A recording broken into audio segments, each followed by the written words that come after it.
Harper Industries is very different from what it was in 1998, 25 years ago. So there were 6 of us who bought the company in 1998, purchased it from Owasso Corporation, and we formed a company called Harper Industries.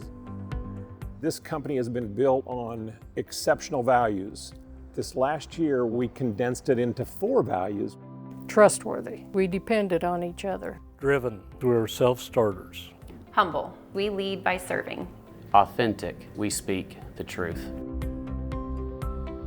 In the initial years of the acquisition, everyone was excited. They liked the fact that the owners were here daily. They knew the ins and outs of the business, and the employees trusted the processes. We treated everybody with the same respect, and they treated us with respect.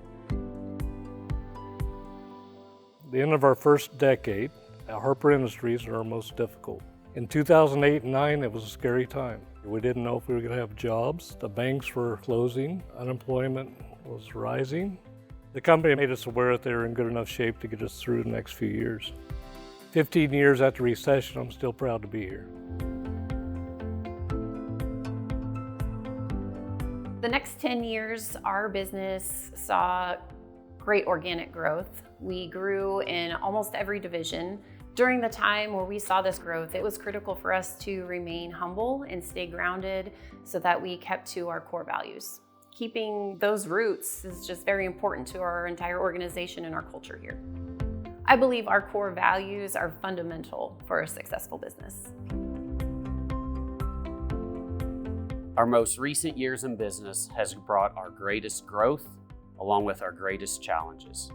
Shortly after acquiring Butler Bale Beds, COVID hit.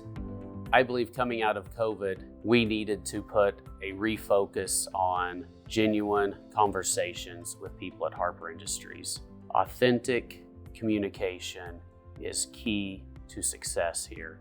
By being real and being vulnerable, it gives our people an opportunity to have a voice. When I reflect on the last 25 years, I am most proud of the fact that we have some exceptional relationships with other workers, with our customers, with both Harper County and the community of Harper, with our end users of our products. I'm proud to sit here today and celebrate our 25 years of history as Harper Industries. The things that we originally said were the basis for our company continue today. And those 4 core values that we have outlined have been very instrumental in thinking about how we go forward to the next 25 years.